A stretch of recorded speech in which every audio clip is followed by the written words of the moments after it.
Your sister's family needs the guest room. You and Sophie can sleep downstairs. My mother tossed two faded blue sleeping bags onto the basement floor, so casually you would have thought she was handing me extra towels. My 6-year-old daughter froze beside me, clutching her stuffed bunny against her chest, while my sister Rebecca stood halfway up the staircase with that tiny smirk she always wore when she knew she'd won something. "Mom," Sophie whispered softly, looking up at me with wide brown eyes. "Are we camping?" Nobody answered her. Not my mother, not my sister, not Jason, standing in the kitchen opening another bottle of wine like this entire thing was perfectly normal. I remember the sound the sleeping bags made hitting the concrete floor, thin nylon against cement, a cheap hollow slap that echoed through the basement. That sound still lives in my head. Before I tell you what happened next, I just want to say something quickly. If this story speaks to your heart, or if you've ever felt invisible inside your own family, please consider liking this video and subscribing to the channel, but only if this story truly resonates with you. And I'd really love to know where you're watching from tonight and what your local time is right now. Sometimes it helps knowing someone out there understands this kind of silence. My name is Elena Morales. I'm 34 years old, and this was the Thanksgiving week that finally destroyed the version of my family I'd spent my whole life protecting. The strange thing is, if you'd walked into my mother's house that night, you probably would have thought everything looked beautiful. The dining room glowed under warm yellow lights. My mother's polished oak table was already set with gold-rimmed plates she only used for holidays. Cinnamon candles burned near the windows. The smell of roasted turkey drifted through the vents. Upstairs, it looked like a magazine advertisement for family warmth. Downstairs, my daughter and I stood beside a leaking water heater trying to understand why there wasn't a bed for us. "The twins need proper sleep," my mother said without looking directly at me. "Rebecca's kids are sensitive." I stared at her for a second because Sophie was 6 years old too. "So is mine," I said quietly. Rebecca sighed dramatically and crossed her arms. "Oh my God, Elena, don't make this into something." "Into what?" I asked. "A sleeping arrangement? You're only here for 3 nights," she snapped. "It's not a big deal." Then she looked down at Sophie and smiled in that fake sweet voice she used whenever she wanted to sound kind in front of other people. "Sweetie, basements are fun. It'll feel like an adventure." Sophie nodded politely because my daughter was painfully polite. That somehow made it worse. I carried our bags downstairs myself while everyone else laughed upstairs over drinks and appetizers. The basement smelled faintly like detergent and dust. There was one tiny window near the ceiling facing the driveway, and cold November rain tapped softly against the glass. Sophie sat cross-legged on the sleeping bag, trying to unzip her little overnight backpack. "Can Bunny sleep next to me?" she asked. "Of course. Do you think Grandma forgot about us?" That question hit harder than anything else that night, not because of what she asked, because of how hopeful she sounded asking it. Like she still believed there had to be a good explanation. I turned away pretending to organize our coats because I suddenly couldn't trust my face. Upstairs, I could hear my mother laughing loudly at something Jason said. Silverware clinked against plates. Music floated faintly through the floorboards. Family sounds. Warm sounds. Sounds that somehow didn't belong to us anymore. Around 9:30, Rebecca finally came downstairs holding 2 paper plates covered in plastic wrap. "Mom said you guys can eat down here since the twins are already asleep upstairs." She handed me the plates without meeting my eyes. Turkey slices, cold stuffing, dry rolls, leftovers from the actual dinner happening 1 floor above us. Sophie smiled anyway. "Thank you." Rebecca gave her a quick, tight smile before disappearing back upstairs. Sophie ate sitting cross-legged on the sleeping bag while watching cartoons quietly on my phone. I barely touched my food.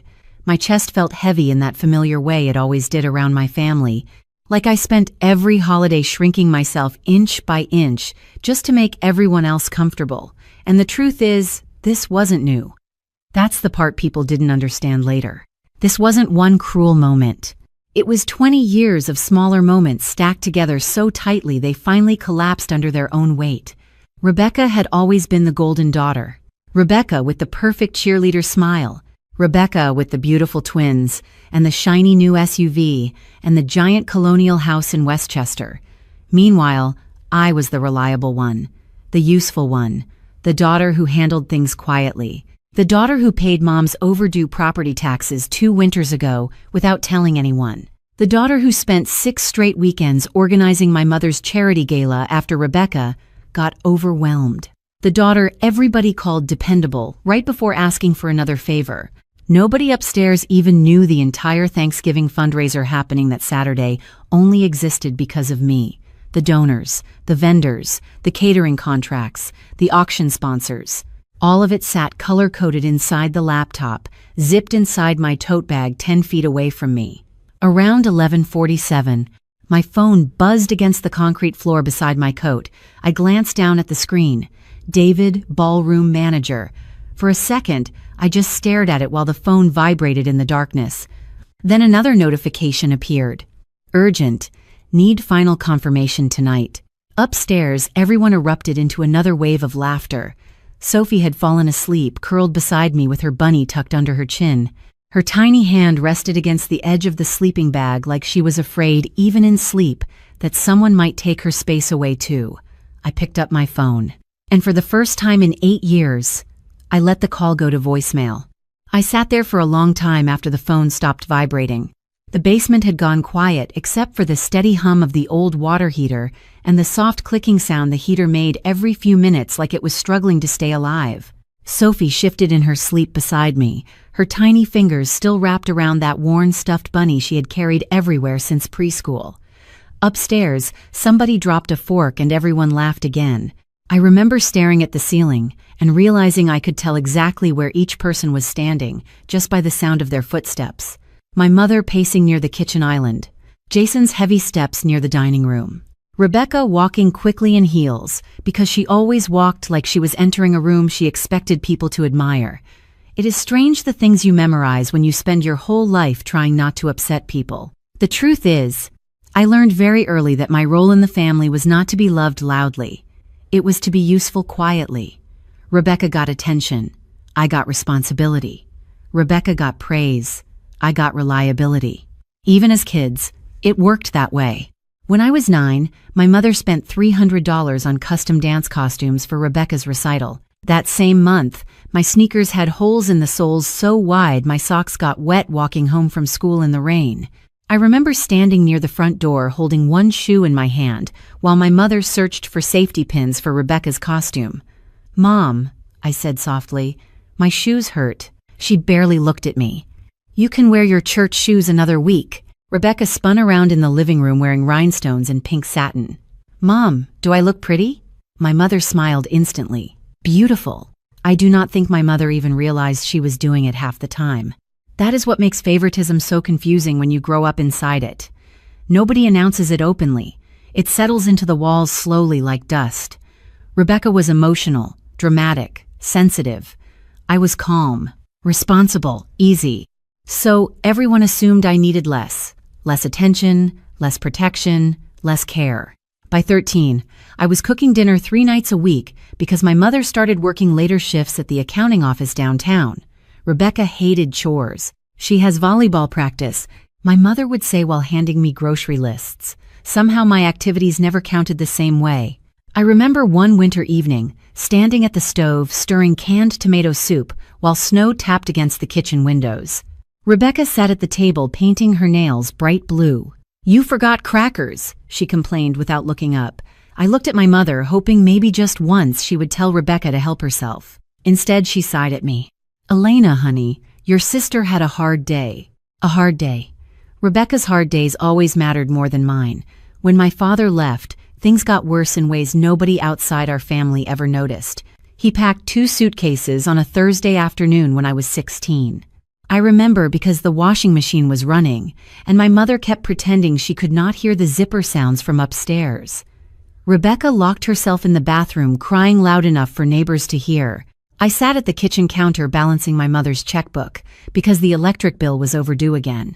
Around midnight, my mother finally sat across from me at the table with swollen eyes and whispered, "I do not know what I would do without you." It was the closest thing to appreciation I had heard in years. And somehow, that sentence became a trap.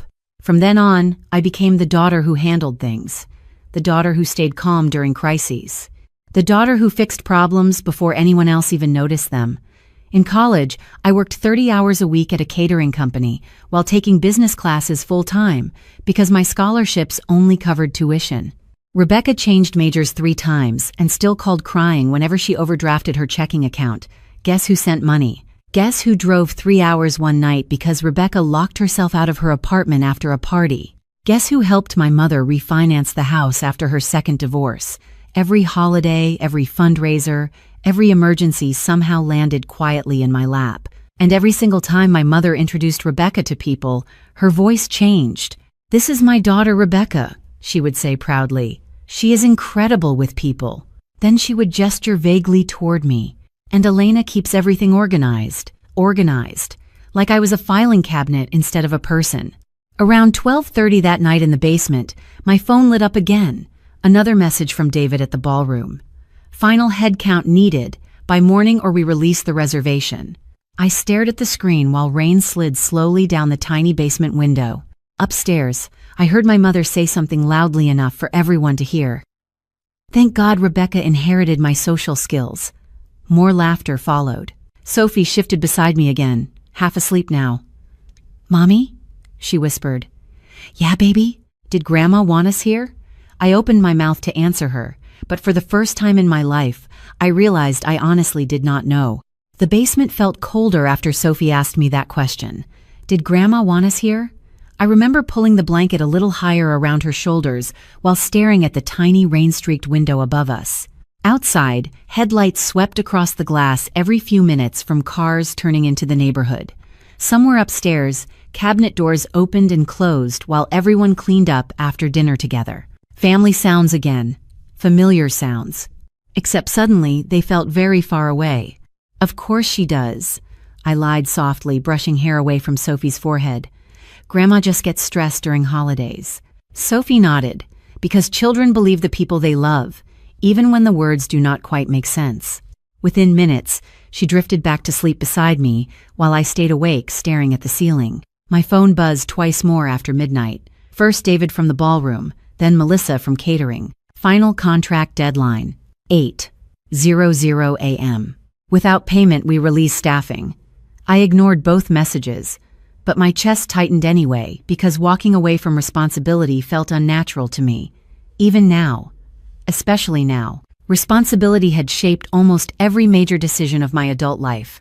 At 24, while Rebecca was posting beach photos from Cancun with her fiancé, I was sleeping 4 hours a night, building my event consulting business from a folding card table in my apartment kitchen. I still remember those nights clearly. Cheap coffee, Excel spreadsheets glowing at 2 in the morning, my tiny apartment radiator clanging so loudly I used to mute client calls in embarrassment. Back then, I handled small community events mostly. Retirement dinners, school fundraisers, local charity auctions. Nothing glamorous, but I was good at it, really good. Not because I was creative like Rebecca always claimed to be, because I noticed details other people ignored. Timelines, vendor behavior, seating dynamics, human tension. I could walk into a ballroom and instantly see 3 problems before anyone else noticed one. My first major break happened almost by accident. A nonprofit director named Sandra Levin called me crying 2 days before a hospital fundraiser because her event coordinator disappeared after taking a deposit. "I heard you fix disasters," she said over the phone. I almost laughed because at that point my business barely covered daycare and rent, but I took the job anyway. 48 hours later, I rebuilt the entire event from scratch. New caterer, emergency florist, seating chart redesign, silent auction rescue. The fundraiser ended up raising almost $300,000 that night. Sandra hugged me afterward with tears in her eyes and said, "You have no idea how rare this kind of calm is." That sentence changed my career. Word spread quietly after that. Doctors, lawyers, nonprofit boards, wealthy donors. Soon I was handling major charity galas across Westchester County while still pretending to my family that I helped organize events. My mother especially never seemed interested in the details. "That sounds exhausting," she would say whenever I tried explaining a project. Meanwhile, Rebecca could spend 20 minutes talking about throw pillows or school pickup drama, and everyone listened like she was delivering a keynote speech. The strange part is, I let it happen. I kept myself small on purpose. Maybe because deep down I thought if I stayed useful enough, eventually I would finally feel chosen too. Around 3 years ago, my mother started hosting her annual Thanksgiving charity gala after one of her country club friends suggested it would elevate the family reputation. At first, she hired a luxury planning firm from Manhattan. They failed spectacularly. Double-booked vendors, budget disasters, public arguments. 2 weeks before the gala, my mother showed up at my office near tears. "Rebecca says you might know someone who can help." Know someone. I remember almost smiling at that. "I can handle it," I said carefully. My mother blinked at me like the idea had never crossed her mind. "You?" "Yes. Do you think you can manage something this large?" I looked around my office then, 6 employees moving between desks, whiteboards covered in timelines, 3 active contracts totaling almost $500,000. "I think so." That first gala became one of the highest-grossing charity events their foundation ever hosted. Donors loved it. Sponsors doubled the following year.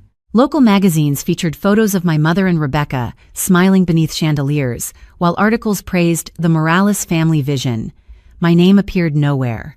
Not once. Even Sophie noticed eventually.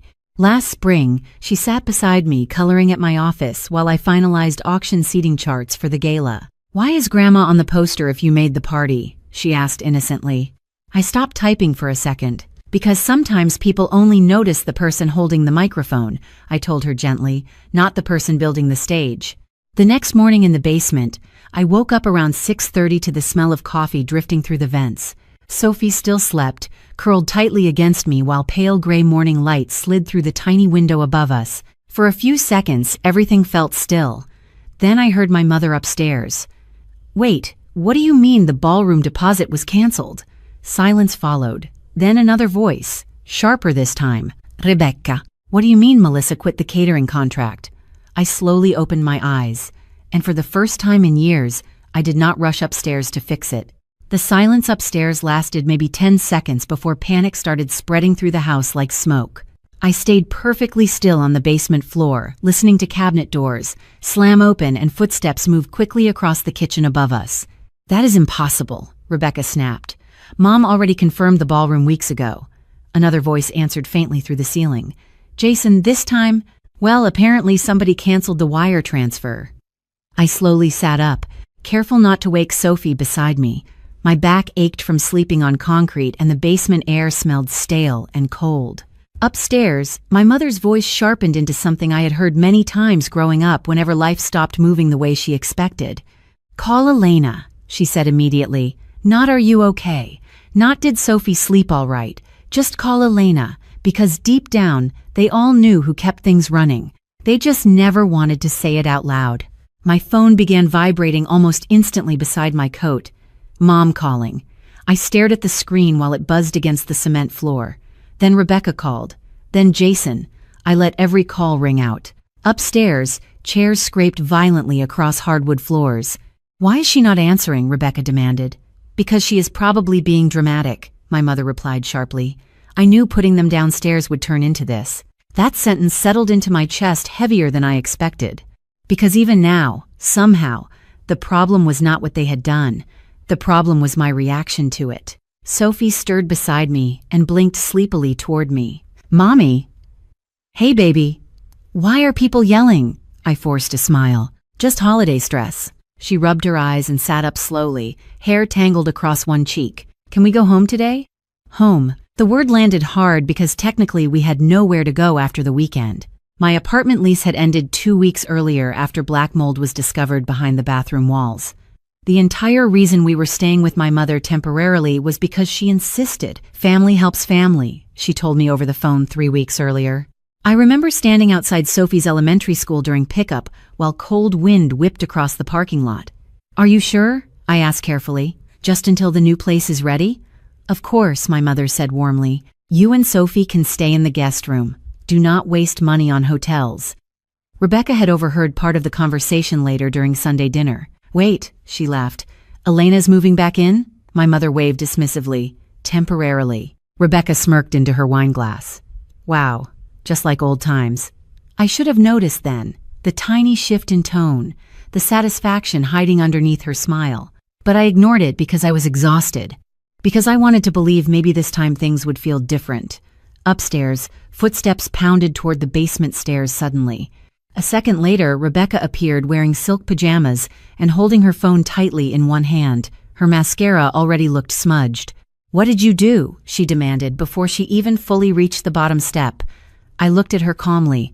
"Good morning to you too. The ballroom says the contract holder canceled payment authorization at 2:13 this morning." Her voice cracked slightly. "Melissa says the catering staff reassigned themselves to another event. David says the donor transportation schedule disappeared from the system." Sophie shrank closer beside me while clutching her stuffed bunny. I lowered my voice immediately. "Rebecca, not in front of Sophie. Do not use that calm voice with me right now." She stepped closer. "Mom says you are overreacting because of the sleeping arrangements." "Overreacting?" I almost laughed. Upstairs, my mother suddenly called down, "Rebecca, what is happening?" Rebecca stared at me another second before answering loudly enough for my mother to hear. "I think Elena sabotaged the gala." The word sabotage hit like ice water, not because it was true, because of how quickly she used it, how naturally the blame slid onto me the moment something stopped functioning. My mother appeared behind her seconds later wearing her cream bathrobe tied tightly around her waist. "Elena," she said sharply, "tell me right now what is going on." I stood slowly from the sleeping bag while Sophie watched silently beside me. "Nothing is going on." "Then why are vendors canceling?" "Because I canceled them." Silence. Real silence this time. My mother blinked hard, like she genuinely could not process the sentence. "You what?" "Everything was under my company accounts," I explained quietly. "The ballroom, catering, transportation, insurance." Rebecca shook her head immediately. "That is not possible. Mom organized this gala." I looked directly at her then, not angry, just tired. "No, Rebecca. Mom hosted it. I organized it." My mother stared at me like she was seeing a stranger standing in front of her. Upstairs, Jason suddenly shouted from the kitchen, "Linda, Channel 8 News just confirmed attendance for Saturday. What do I tell them?" My mother's face drained of color completely, because for the first time in years, the invisible system holding her perfect family image together had finally stopped working. For a few seconds, nobody moved. My mother stood frozen at the bottom of the basement stairs, gripping the handrail so tightly her knuckles turned pale white. Rebecca looked back and forth between us, like she was waiting for someone to laugh and explain this was all some misunderstanding. Upstairs, I could still hear Jason pacing across the kitchen floor, while his voice drifted faintly through the vents. "Linda, the reporter wants confirmation in the next hour." My mother finally looked at me again. "You canceled my gala?" she whispered. "Not our gala. Not the foundation fundraiser. My gala." I pulled Sophie's coat from the back of the folding chair and helped her slip her little arms through the sleeves. "No," I said quietly. "I canceled my contracts." Rebecca let out a sharp breath. "This is insane." "No," I answered softly while zipping Sophie's jacket. What was insane was making a 6-year-old sleep beside a water heater while $30,000 worth of imported centerpieces sat upstairs. Rebecca rolled her eyes immediately. "Oh my God, Elena, there it is again, the victim act." That phrase should not have hurt anymore after all these years, but somehow it still did. My mother stepped forward then, lowering her voice into that familiar, careful tone she used whenever she wanted compliance, without sounding cruel. "Honey, nobody meant to upset Sophie." Honey. That word always appeared when she needed something fixed. "The twins are younger," she continued quickly. "They need structure." Sophie looked up at me confused. "Mommy, I am younger than Tyler." The room went silent again, because children ruin comfortable lies without even trying. Rebecca crossed her arms tightly. "Can we focus on the actual emergency right now?" Then she looked directly at me. "David said the ballroom contract was tied to your business account. Why would you do that without telling Mom?" I almost laughed at the question because I had told them, repeatedly. They just never listened long enough to hear it. "Every year I explained the vendor structure," I said calmly. You both nodded and changed the subject. "Because nobody thought you owned the entire event," Rebecca snapped. "You always acted like you were helping." "Helping?" The word settled heavily inside me. That was exactly it. Nobody respected labor they assumed came naturally from you. My phone buzzed again in my coat pocket. Then again. Then again. When I finally pulled it out, 23 missed calls filled the screen already. Melissa from catering, David from the ballroom, donors, floral vendors, transportation coordinators, one voicemail notification after another stacked across the display. My mother noticed the screen immediately. Answer them. No, Elena. Her voice sharpened now. Do not be childish. Childish. I stared at her for a second, wondering if she honestly believed that word still worked on me. Upstairs, a cabinet slammed violently. Jason suddenly appeared at the top of the basement stairs, holding his phone away from his ear. The auction sponsor just backed out, he announced. Apparently nobody can verify the seating chart or donor list. Rebecca covered her mouth. Oh my God. Jason looked down at me then, frustration already spreading across his face. Can you just fix this? There it was. No apology, no concern about Sophie. Just fix this, like always. I looked at him quietly. Why would I? Nobody answered. Sophie slipped her hand into mine while staring nervously between all the adults. My mother took a slow breath, then tried a different approach. Softer this time, more desperate. Elena, sweetheart, people are counting on this event. Families need those donations. The manipulation almost impressed me because technically she was not wrong. The fundraiser supported local food banks and after-school programs. But my mother also knew exactly which emotional buttons to press when she wanted obedience. She had been doing it my whole life. You know, I said slowly, last night Sophie asked me if you wanted us here. My mother's face shifted slightly. Tiny, barely noticeable, but I saw it. And honestly, I continued quietly, I did not know how to answer her. Rebecca immediately scoffed. You are weaponizing your kid now. No, I replied calmly. I think all of you just forgot she is a person. Nobody spoke after that. Upstairs, one of Rebecca's twins suddenly started crying while a coffee maker beeped loudly in the kitchen.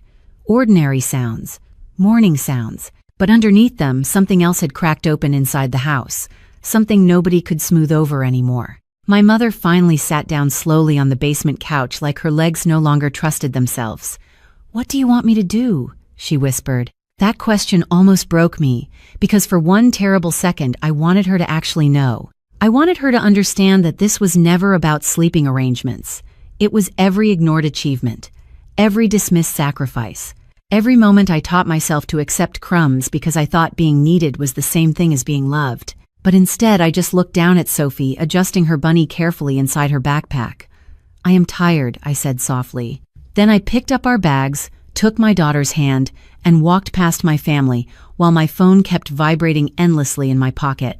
By the time we pulled out of the driveway 20 minutes later, I had 38 missed calls, 12 voicemails, 6 texts from my mother, and 1 email from Rebecca with the subject line reading, "Please call US back."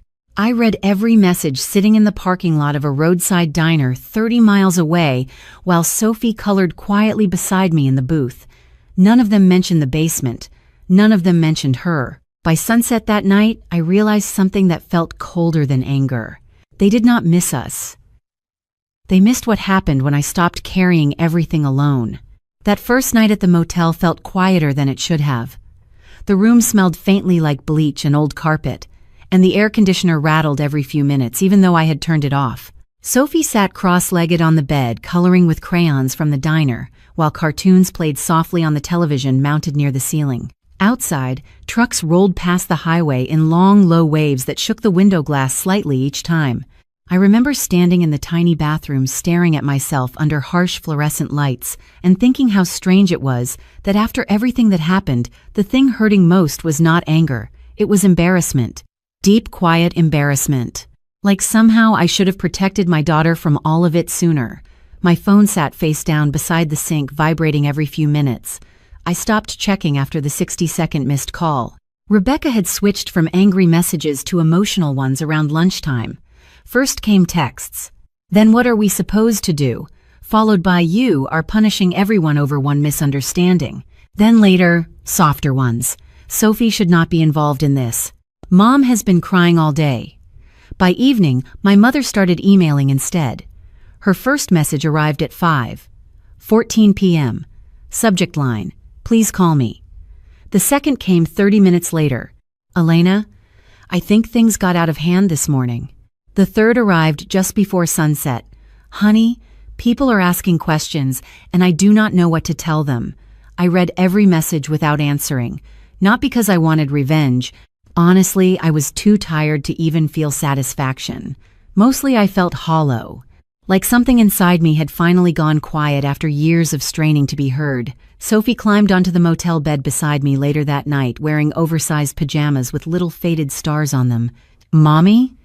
"Yeah, baby. Are we in trouble?" I turned toward her immediately. "No." "Then why does Grandma keep calling?" Children notice everything, even silence, especially silence. I brushed hair behind her ear carefully. Sometimes grown-ups do not realize they hurt someone until later. She thought about that for a second while squeezing her stuffed bunny against her chest. "Did Grandma hurt you?" That question sat between us longer than I expected. Finally, I smiled softly and said, "I think Grandma forgot some important things." Sophie nodded slowly, like that somehow made sense to her. Then she rested her head against my shoulder while the television flickered quietly across the room. Around midnight, after she fell asleep, I finally listened to one of the voicemails. Rebecca's voice filled the dark motel room immediately. "Elena, please just call us back. The florist backed out too because apparently your company account guaranteed everything. Jason is furious. Mom has not stopped pacing for 6 hours. The donor board is threatening to pull funding if Saturday gets canceled. I know you are upset, but this is getting ridiculous now." Ridiculous. I deleted the voicemail halfway through. Then came another one. My mother this time. Her voice sounded smaller than usual somehow. "Honey, I know things were uncomfortable downstairs, but you embarrassed the entire family today. People are talking already." Channel 8 called again, asking why the gala website suddenly disappeared. She paused there for a second. "I just wish you had spoken to me first." That sentence almost made me laugh out loud in the dark. Spoken to her first. Like I had not spent 20 years speaking carefully. Carefully asking for scraps of consideration. Carefully shrinking my needs so nobody felt inconvenienced by them. I set the phone down without finishing the message. Outside, rain started tapping lightly against the motel window again. Sophie stirred beside me in her sleep and reached for my hand automatically without opening her eyes, tiny fingers wrapping around mine. Trust without hesitation, that nearly broke me. Because suddenly I realized something terrifying. Sophie was learning from me, learning how women survive inside families, learning what love looked like, learning whether being useful mattered more than being valued. And for one horrible moment, I imagined her at 34 years old, apologizing for taking up space in someone else's house. I barely slept that night. Around 4 in the morning, I sat wrapped in the motel blanket, watching headlights slide across the ceiling, while my inbox kept filling with messages. Vendors asking for clarification. Sponsors requesting emergency meetings. One donor wrote, "Elena, we had no idea you were coordinating all operational contracts personally." Another message came from Sandra Levin, the nonprofit director who gave me my first major break years ago. "Heard there was trouble with the Morales Gala. If you need support, call me." That one made me cry unexpectedly. Not hard, not dramatically, just silent tears sliding down my face while the room stayed dark and still around me. Because strangers had recognized my work more clearly than my own family ever had. By the third day, the missed calls reached 95. My mother stopped emailing completely sometime after noon. Rebecca's messages turned shorter, more frantic. Jason sent exactly one text. "We may lose the foundation over this." I stared at that message for a long time, sitting beside Sophie at a laundromat 2 towns over while warm dryers hummed behind us. Sophie colored quietly beside me at the folding table, using crayons worn down almost to stubs. Finally, she looked up and asked softly, "When are we going home?" I opened my mouth automatically to answer, then stopped. Because for the first time in my life, I was not completely sure where home was anymore. But somewhere underneath the exhaustion and grief and silence, another feeling had started appearing too. Small, fragile, almost unfamiliar. Relief.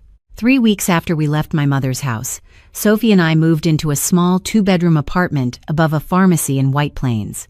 The building was old, and the floors creaked near the kitchen, but the windows faced east, and every morning pale sunlight filled the living room around 6:30, like the apartment was trying its best to welcome us. The first thing Sophie asked when we carried boxes inside was, "Do I get my own bed now?" I remember standing there holding a lamp under one arm while staring at her tiny, hopeful face. "Yes," I said softly. "You absolutely do." She smiled so fast it almost hurt to look at. We bought her bed secondhand from a retired couple in Yonkers. White wooden frame, slight scratch along the headboard, one loose screw near the bottom. Sophie called it beautiful anyway. That first night, she arranged her stuffed animals carefully across the pillows, while I assembled bookshelves in the corner using a screwdriver borrowed from the pharmacist downstairs. Around 8:30, she walked into the kitchen wearing dinosaur pajamas and asked, "Can Grandma visit here?" I stopped tightening the last screw and looked down at the floor for a second before answering, "Maybe someday." She nodded like that answer made perfect sense. Children adapt faster than adults sometimes. I wish I could say rebuilding my life felt dramatic or empowering right away, but honestly, most days felt small, practical. I woke up at 5:30 each morning, packed Sophie's lunches, answered client emails at the kitchen counter while coffee brewed beside me, then drove 40 minutes across Westchester, balancing school pickup schedules with event deadlines and grocery lists. Life did not suddenly become easier after leaving my family behind. It just became quieter, cleaner somehow. Nobody called asking me to rescue them anymore. At first, the silence felt unnatural. Then slowly it started feeling peaceful. My business changed too, not overnight, but enough. Word about the gala situation spread quietly through nonprofit circles, though not the way my mother feared. Most people were not shocked that contracts collapsed without me. They were shocked I had apparently been carrying an entire high-profile charity event alone for years, without public credit. Sandra Levin called me one afternoon while I sat in the elementary school pickup line behind 20 other cars. "I need you for a hospital donor dinner in January," she said immediately. "Triple your normal rate." I laughed softly. "Sandra, you do not even know if I am available yet." "I already cleared my board calendar around you," she replied. "That should answer your question." More calls followed after that. Corporate fundraisers, university galas, private donor events. Apparently disappearing from my family's foundation made people notice me more, not less. One Thursday afternoon, I walked into my office and found my assistant Mia staring wide-eyed at the scheduling board. "You realize we are booked through April now?" she asked. "That has never happened before." I set my coffee down slowly. "Seriously? Elena, half these clients came through referrals after the Morales Gala imploded." She hesitated slightly before adding, "People are saying you were the real operation the whole time." I did not answer right away. I just stood there listening to printers humming softly across the office, while late November rain tapped against the windows. For years, I thought invisibility kept peace. But maybe invisibility was just another word for erasing yourself slowly enough that nobody noticed. Around that same time, my mother finally stopped calling every day. The 95 missed calls turned into occasional texts instead. "Hope you and Sophie are all right. Let me know if she needs winter clothes." Short, careful messages that never quite touched the real wound underneath everything. Rebecca never apologized at all. Not directly. But 2 weeks before Christmas, a package arrived at my apartment addressed to Sophie in her handwriting. Inside was a pink cashmere sweater and a note that simply read, "Saw this and thought of her." No mention of the basement. No mention of what happened. Sophie held the sweater against herself, smiling. "It is soft." Then she looked up at me carefully. "Are you still sad at Aunt Rebecca?" I thought about that while folding laundry beside her on the couch. "I think I am learning that somebody can love you and still not see you clearly." Sophie considered that seriously in the way only children do. "That sounds lonely." I looked at her then, really looked at her. At the little girl sleeping peacefully now in her own room every night without wondering whether she belonged somewhere. "It was," I admitted softly. A few days later, I received an email invitation from the Westchester Philanthropy Council asking me to keynote their annual fundraising conference that spring. I almost deleted it automatically, thinking it was meant for someone else. Then I noticed the final line, "Your reputation for operational excellence and leadership precedes you." I read that sentence 3 times sitting alone in my office after everyone else left for the evening. Outside, snow drifted slowly past the streetlights while the city quieted around me. For the first time in years, nobody was asking me to stand behind someone else's name.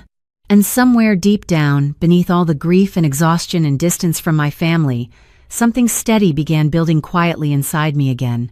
By February, my calendar looked completely different than it had 6 months earlier.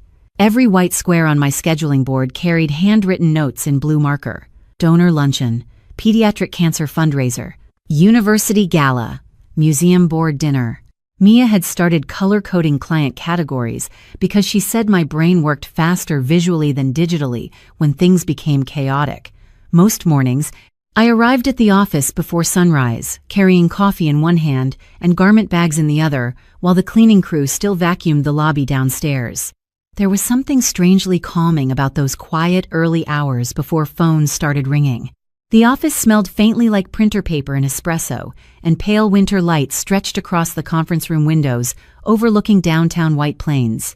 One Tuesday morning, I stopped outside the glass front entrance longer than usual because our new signage had finally been installed overnight. Morals Event Strategies, white lettering against matte black glass. Clean, simple. Mine.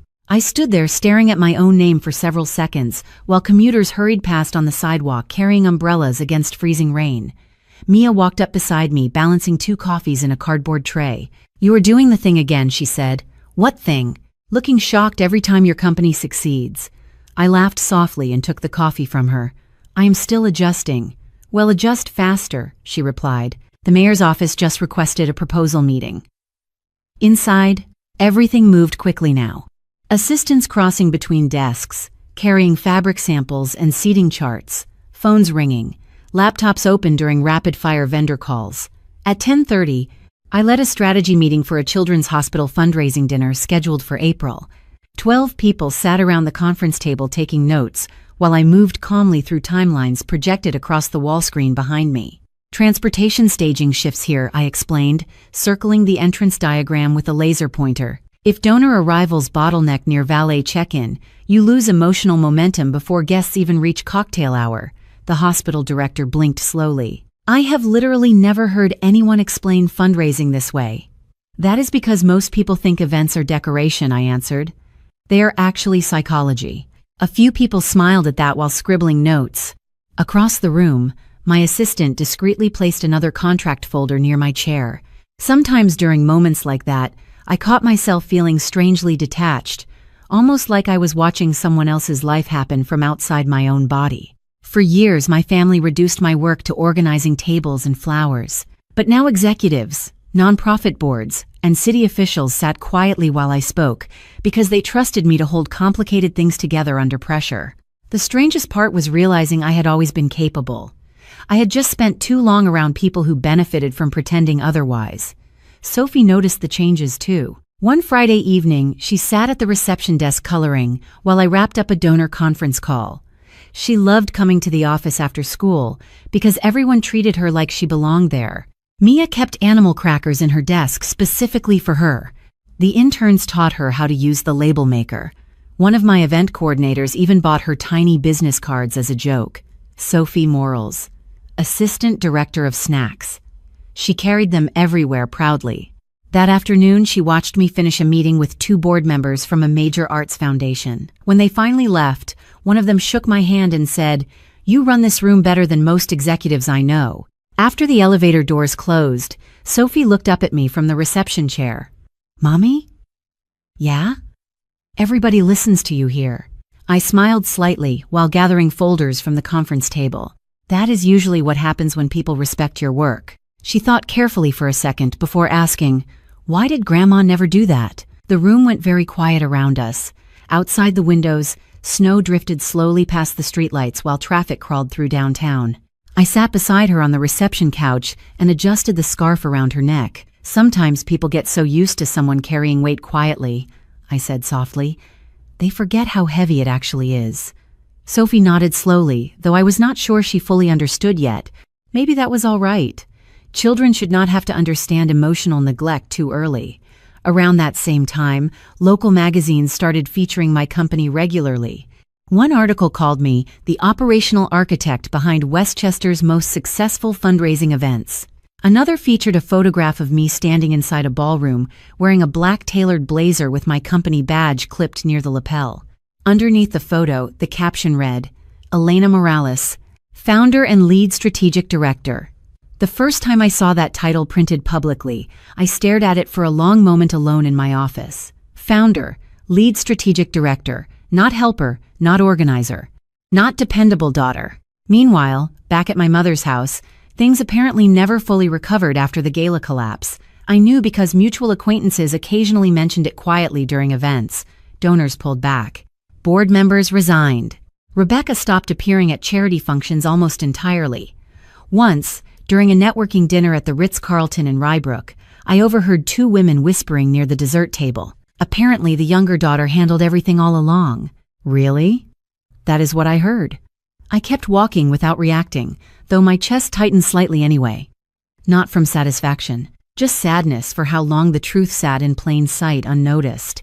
Then, one rainy Thursday evening in early March, while I was reviewing final layouts for a university donor gala, my office phone rang from the private line almost nobody used anymore. Mia glanced toward me from her desk. "It is your mother," she said carefully. I stared at the blinking line for several seconds before finally reaching for the receiver. I let the phone ring 3 times before answering. Outside my office windows, rain slid slowly down the glass while downtown traffic blurred into streaks of white and red beneath the streetlights. Mia pretended not to listen from the reception desk, though I could tell by the way her keyboard stopped moving that she was paying attention anyway. "Hello?" Silence answered first. "Just breathing." Then my mother's voice came softly through the line. "Elena." Hearing her say my name like that after months of distance felt stranger than I expected, smaller somehow. "Hi, Mom." Another pause stretched between us. In the background, I could hear dishes clinking faintly, and what sounded like a television turned low somewhere in the house. Familiar sounds. Sounds that once would have made me feel guilty for staying away.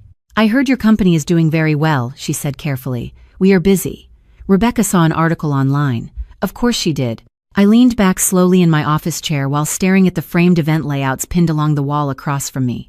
"Okay. You looked." She hesitated slightly. "Professional." Professional. The compliment landed awkwardly between us, like neither of us quite knew how to hold it. "Thank you." Another silence followed. Then finally she said quietly, "I would like to see you." My chest tightened immediately, even though I had spent months preparing for this exact possibility. "Why?" The honesty of the question seemed to surprise her. "Because you are my daughter." I closed my eyes briefly. For years, that sentence would have been enough to pull me running back toward whatever emotional fire needed extinguishing. But something inside me had shifted now. "Mom," I said softly, "being your daughter was never the problem." The line went quiet again. In the background, I thought I heard Rebecca's voice faintly asking something from another room. My mother lowered her tone instantly before speaking again. "There is a board dinner tomorrow evening." "Okay." "Several donors are attending." I almost smiled then because finally we were getting closer to the truth. "And?" Rebecca said it might help if people saw us together. There it was, not reconciliation, optics. I swiveled slowly toward the city lights outside my office, while thunder rolled faintly somewhere in the distance. "You want me there because the foundation is struggling. That is not fair. Is it not?" My mother sighed softly into the phone. "Elena, things have been difficult." I said nothing. People stopped trusting the organization after the gala collapse. People stopped trusting the organization after they realized nobody knew how it functioned. Her breathing sharpened slightly. "You do not have to punish us forever." Punish. Again that word. Like boundaries were violence when women finally stopped absorbing pain quietly. I looked down at the stack of event contracts spread across my desk. 3 years ago, I would have apologized automatically, just to lower the tension in her voice. But now the silence between us felt clearer somehow. Cleaner. "What time is the dinner?" I asked finally. My mother exhaled quickly like she had not expected me to agree. 7 o'clock. The Crestwood Club. "I will think about it." "Elena," her voice softened suddenly. "Sophie can come too if she wants." That nearly stopped my breathing for a second. Not because it sounded kind, because it sounded rehearsed. Like someone finally realized my daughter existed now that absence carried consequences. "She has school," I answered quietly. "Right. Of course." We ended the call politely after that. No apology, no confrontation, just two women speaking carefully around the shape of something broken neither of us fully knew how to repair. The next evening, I almost did not go. I stood in my apartment bathroom for 20 minutes staring at dresses hanging from the shower rod while Sophie colored on the living room floor outside. "You look nervous," she announced when I finally walked out wearing a black fitted blazer over a charcoal dress. "Do I?" "You clean the kitchen counters when you are nervous." I looked down and realized I had been wiping the same spot near the coffee maker for almost a minute. She smiled slightly. "Mia says that is called stress cleaning." I laughed despite myself and knelt beside her. "You are too smart now." "I know." She handed me a purple crayon, drawing carefully. It showed two stick figures standing beside a building with giant windows. Above them she wrote "Our Home" in shaky, uneven letters. Something twisted painfully inside my chest. "I will not be late," I promised softly. By 6:45, rain had stopped completely, and the Crestwood Club glowed warmly against the dark March sky, like a photograph from an old holiday postcard. Valet attendants hurried beneath gold entrance lights, while luxury sedans lined the curved driveway outside. Through the tall windows, I could already see crystal chandeliers reflecting across white tablecloths inside the ballroom. Familiar world, familiar people. I paused outside the entrance for one long second after stepping out of my car. Then I saw my reflection in the glass doors. Black blazer. Company badge clipped neatly near my lapel. Morals Event Strategies. Lead Strategic Director. For years I walked into rooms like this as somebody's invisible support system. Tonight, for the first time, I was walking in as myself. Inside, conversations hummed softly beneath piano music, while servers crossed the ballroom balancing trays of champagne. Donors gathered in polished circles beneath hanging floral arrangements. At the far end of the room near the foundation banner, I spotted my mother immediately. Cream silk dress, pearl earrings, perfect posture.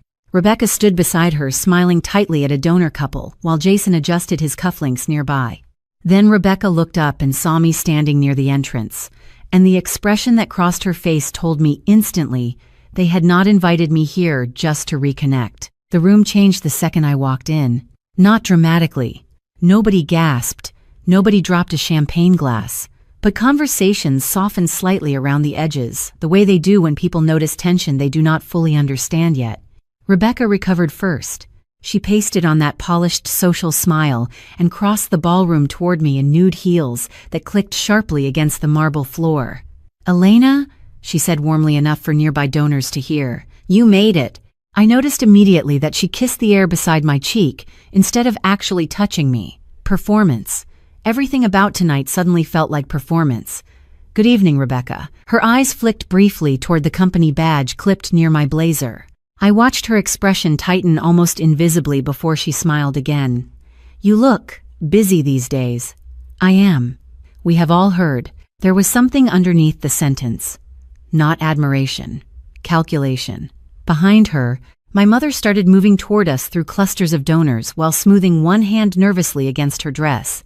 Jason remained near the bar, pretending to study his phone.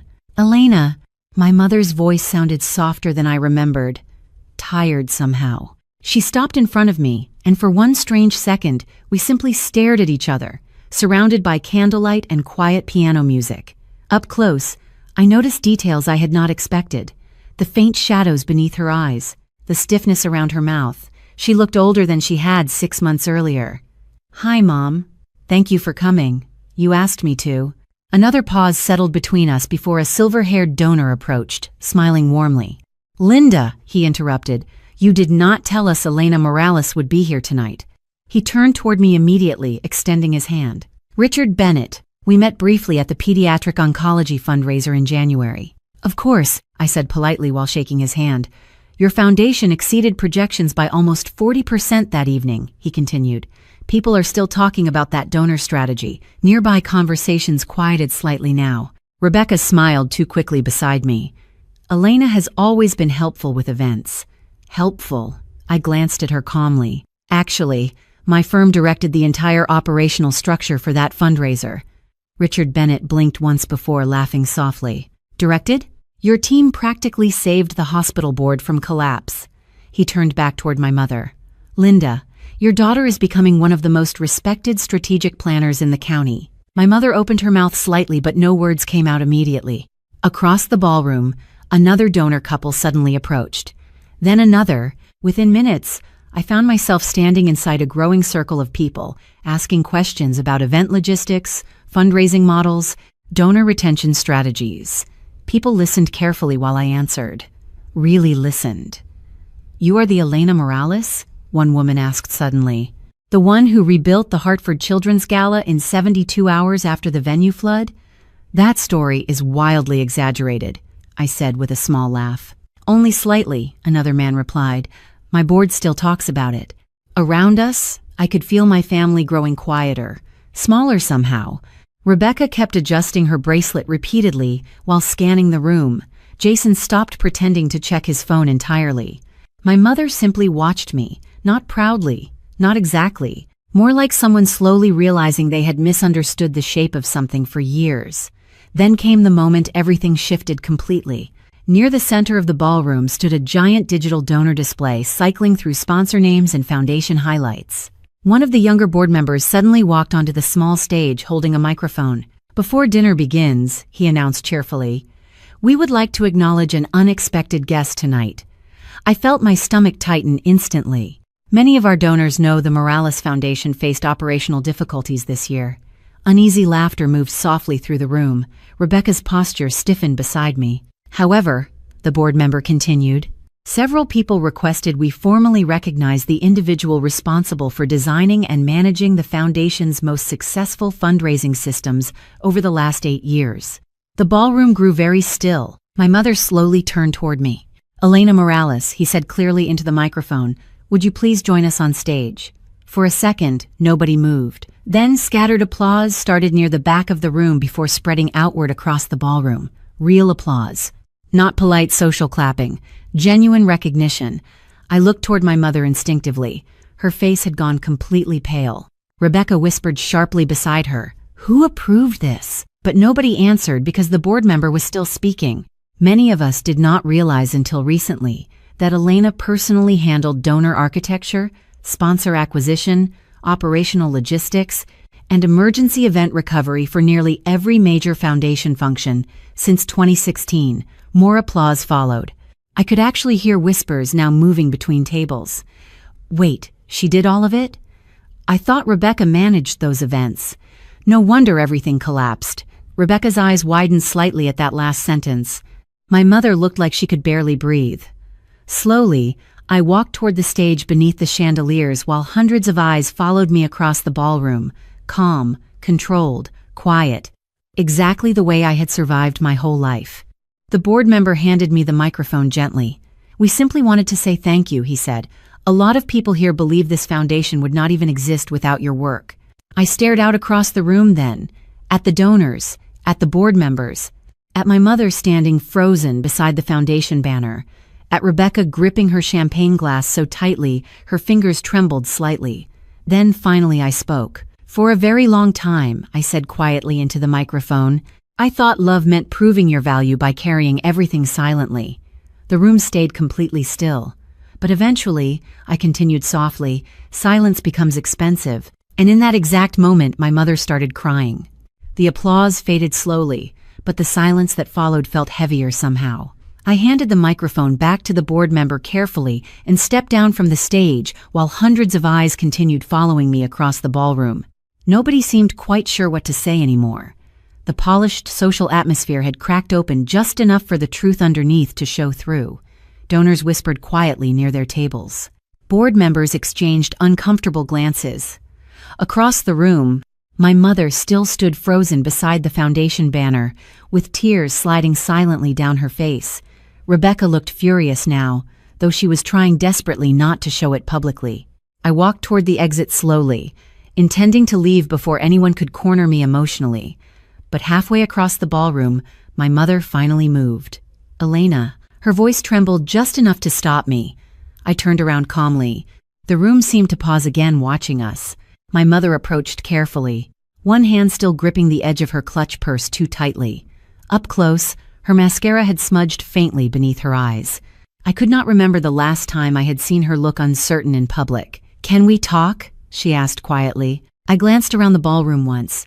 Rebecca stood several feet behind her now with crossed arms, while Jason avoided eye contact completely near the bar. All right. My mother led me toward a quieter hallway near the coat check area where piano music sounded softer through the walls. The hallway smelled faintly like coffee and expensive perfume. For a few seconds, neither of us spoke. Then finally she whispered, "Why did you never tell me?" I looked at her carefully. "Tell you what?" "That you were carrying so much." The question settled strangely inside me because the answer felt painfully simple. "I did tell you." She blinked hard. "No, Elena, I would have remembered." "Mom," I said softly, "I told you every time I stayed up until 3 in the morning rebuilding seating charts after vendors canceled. I told you every time I left Sophie's school events early because your donor meetings ran late. I told you every time you introduced Rebecca as the face of the gala while I stood beside the loading dock solving emergencies." Her breathing became uneven suddenly. "I did not know. You did not look." That landed harder than yelling ever could have. My mother lowered her eyes toward the marble floor. Somewhere deeper inside the ballroom, silverware clinked softly as dinner service began. Ordinary sounds. But nothing about this felt ordinary anymore. "The night in the basement," she started carefully before stopping again. "I keep replaying it. I stayed quiet. When Sophie asked if I forgot about her." Her voice cracked slightly. "I should never have let that happen." For the first time all evening, I felt something inside me soften. Not forgiveness exactly, just grief. Real grief. Because part of me had spent years hoping for this moment, hoping she would finally see it clearly. "She is 6, I said quietly. "She should never have wondered whether she belonged in your house." My mother covered her mouth briefly and nodded. "You are right." Down the hallway, Rebecca suddenly appeared beside the ballroom entrance, looking visibly irritated. "Mom, people are asking where you are." Then she noticed the expression on my mother's face and sighed sharply. "Seriously? We are doing this now?" My mother straightened slightly. "Rebecca? No." She looked directly at me. "You embarrassed all of us tonight." I held her gaze calmly. "No, the truth embarrassed you." Her jaw tightened instantly. "You made it sound like we used you." I almost answered immediately, then stopped. Because the sad part was, I honestly did not think Rebecca understood what she had done. People raised inside favoritism rarely notice the invisible labor beneath their comfort. "I think," I said slowly, "you got very used to standing inside support you never had to acknowledge." Rebecca laughed bitterly. "Wow. That is not cruelty," I continued quietly. "It is just reality." She shook her head. "You always do this. You act calm so everybody thinks you are reasonable while the rest of us look terrible." That sentence almost made me smile because for the first time in my life, I finally understood something clearly. Calmness was never manipulation. It was survival. My mother suddenly spoke then, her voice quieter than I had ever heard it. "Rebecca, enough." Rebecca stared at her in disbelief. "You are taking her side?" My mother looked exhausted suddenly, older. "There are no sides anymore." Silence spread between all three of us. Then my mother turned back toward me slowly. "I would like to see Sophie." I hesitated, not because I wanted punishment, because boundaries still felt new inside my body. Fragile. Important. "Maybe," I answered carefully, "but things have to change first." "They will." I looked at her for a long second before saying the thing I should have said years earlier. "Mom, I cannot keep teaching my daughter that love means accepting disrespect quietly." Tears filled her eyes again immediately. Rebecca looked away toward the ballroom entrance while gripping her champagne glass tighter. Nobody argued after that. Nobody raised their voice. The fight had moved beyond anger now into something sadder and more honest. Eventually, I picked up my coat from the check room and walked toward the exit alone, while conversations slowly resumed behind me inside the ballroom. Outside, cold March air wrapped around me instantly beneath the glow of streetlights reflecting against wet pavement. I stood beside my car for a moment, breathing quietly while the city hummed around me. Then my phone buzzed softly in my purse. A text from my mother. "Please tell Sophie I am sorry." I stared at the message for a long time without replying, because apologies mattered. But some wounds did not disappear the moment someone finally learned how to name them. Spring arrived slowly that year. The kind of slow that only happens after a hard winter when trees stay bare longer than expected and people forget what warmth feels like for a while. By April, Sophie and I had settled into rhythms that finally felt real instead of temporary. Saturday mornings meant pancakes at the diner, 2 blocks from our apartment. Wednesday nights meant homework spread across my kitchen table, while I answered client emails beside her with tea growing cold near my laptop. Some evenings we walked downtown after dinner just to look at bookstore windows, or listen to street musicians near the train station. Quiet little things. Ordinary things. But there was peace inside them now. Real peace. The kind that does not require shrinking yourself to keep everyone else comfortable. My mother and I started speaking again slowly after the dinner at Crestwood Club. Not every day, not even every week at first. Mostly short, careful phone calls. Small conversations about Sophie's school projects, or weather or recipes.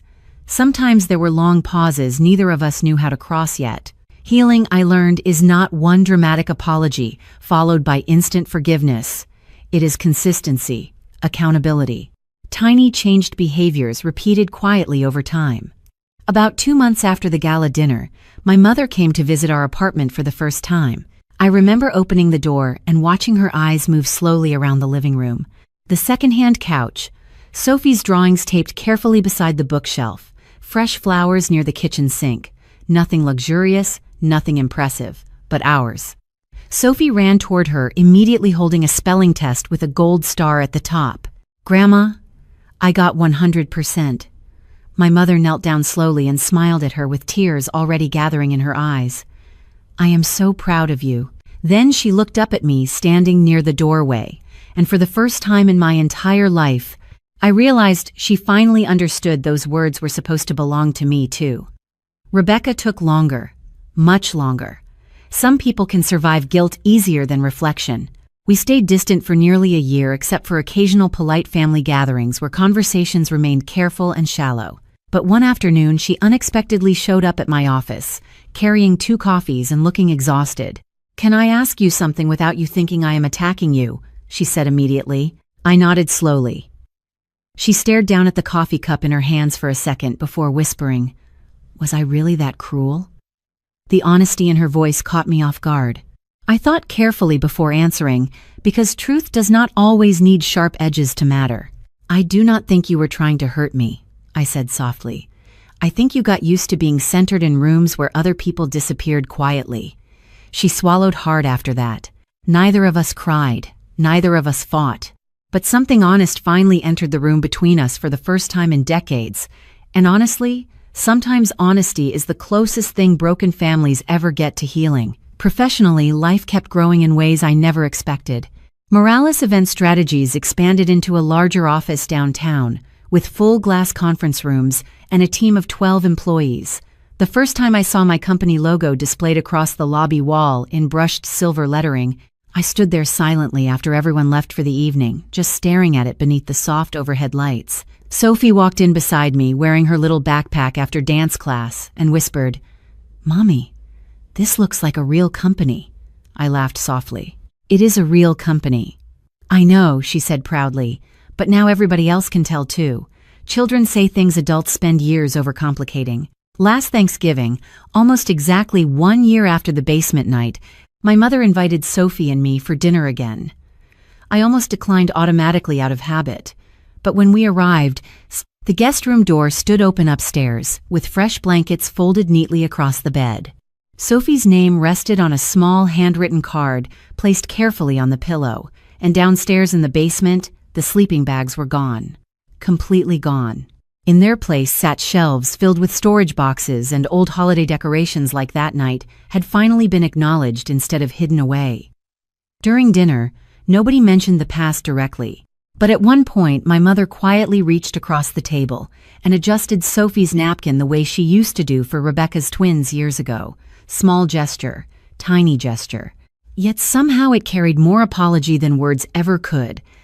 Later that night, before we left, my mother walked me to the front door while cold November air drifted through the screen porch outside. "Elena," she said softly, "thank you for giving me another chance to know you correctly." I looked at her for a long second before answering.